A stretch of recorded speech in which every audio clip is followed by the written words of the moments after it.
We're going to go next to Marshall Space Flight Center in Huntsville, Alabama, where Lori Meggs is standing by live to tell us about a VEGGIE experiment in space. Lori? Well, it's vital for astronauts to learn how and be able to grow their own vegetables as we further explore the solar system. But what would it take to grow a garden in space? Sounds easy, but is it? Joining me now is Paul Zamprelli, and Paul, I'm told that you might know the answer to this. You've got a new experiment going up, and I like the name. It's easy. VEGGIE. I can relate. Tell us about VEGGIE. Well, VEGGIE's it's been a 10-year development based on an SBIR, or Small Business Innovative Research, with NASA, working out of Kennedy. It's a plant production system, basically, that's going up, very interactive with the astronauts, to be able to grow food, lettuce, and a whole dietary plan for the astronauts for nutrition. So how does it work? So basically, the unit is a box that has LED lighting, and it actually, you can see it there.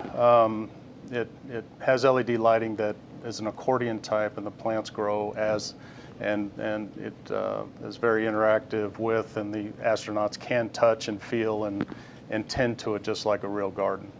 So we're growing lettuce. We are. The first mission, as it goes up, which is slated to be on SpaceX 3, will grow lettuce and take a look at the growth pattern, and then it'll be harvested and brought back down for research on the lettuce itself, looking for microbials or any kind of impurities that may hurt the astronauts if they eat it. And this is really the first of its kind, because this is going to have crew interaction, and it's also going to grow off the cabin air.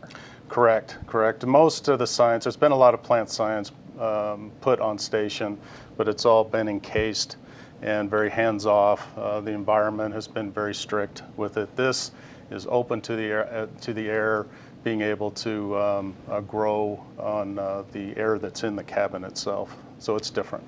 Now it looks red, but it's not, right? No, that actually, it's the LED lights. What we do for low power consumption, we take just the light a plant needs to grow.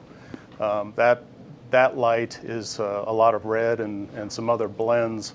It matters what type of plant we have in it, but Dr. Morrow back at Orbitech has been very instrumental in being able to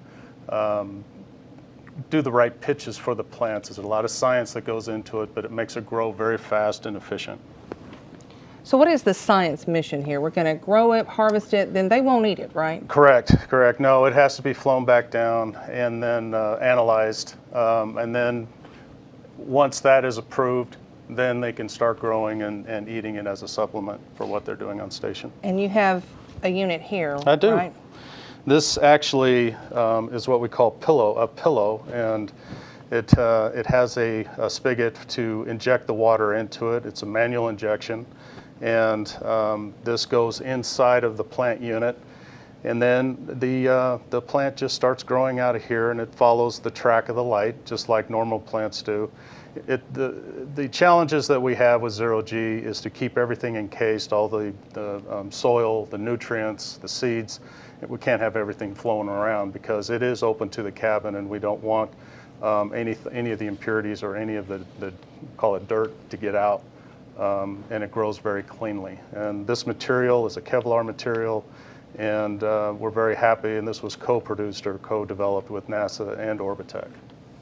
And growing a garden is just not good for the return there, but it's also good for mental health, right? Absolutely. There's been a lot of science done, and we work with the University of Wisconsin in this as well.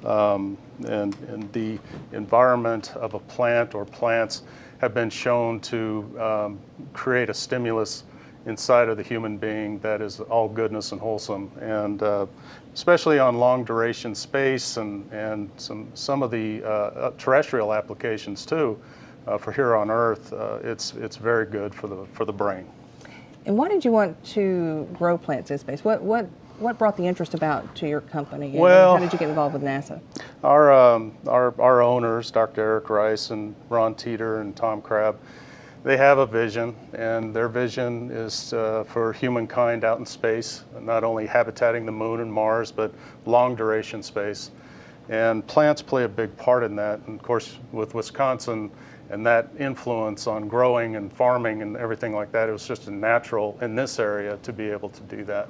So we're very excited. Our engineers, Robert Richter, Ross, well, I don't want to forget names here because Ross Remaker, Jim Harris, and Dr. Morrow have worked very hard, and the owners have given their careers to a lot of this science that is now going up on station again, and we're very happy about that. When will we see this on station? So it's slated to fly February on SpaceX 3. So Okay. we're very anticipating that and want to get this up and going. We're going to first grow lettuce, but when that comes down, we've also got loaded pillows to grow flowers. Oh, while they're waiting nice. on that. So, you know, it's just we're going to spiffy keep up the it going. place up there, right? Absolutely. it's and there's zinnias. That's what it's. okay. I wrote it down to make sure, and I remember that. And tell us about the earth applications. I know there's a lot to that as well, and kids can get involved too, right? They have before. Right. Yeah, it's a very good STEM program. We've actually made some space gardens here that we have put into the schools. The Astro Garden that is like this unit has been on station many times, growing, and we'd love to interact with the universities, elementaries. They can actually grow what the astronauts are growing up on space, or on space station. And you know, one of the things I wanted to do was thank some people on this with, and I need to mention the NASA folks. Our cooperation with NASA has just been wonderful, and especially with Kennedy on not only this, but advanced plant habitats and things like that. Just to mention a few, and I know I'll make some people mad, but Brian Onati, Joya Massa is the lead scientist for the science that's going up out of Kennedy. Nicole Duffer, Tori Long, Luke Robertson, and Monica Solar. The other is the support we've had from NASA Washington, from the NASA brass with this project has been great. And Charlie Quincy and Mary Beth Adine, and of course Julie Robinson from the Johnson Group have just been outstanding for this. The SBIR program works. We're able to do a lot of things with the SBIR program. We've enjoyed a bunch, which we then commercialize, which we're commercializing this as well.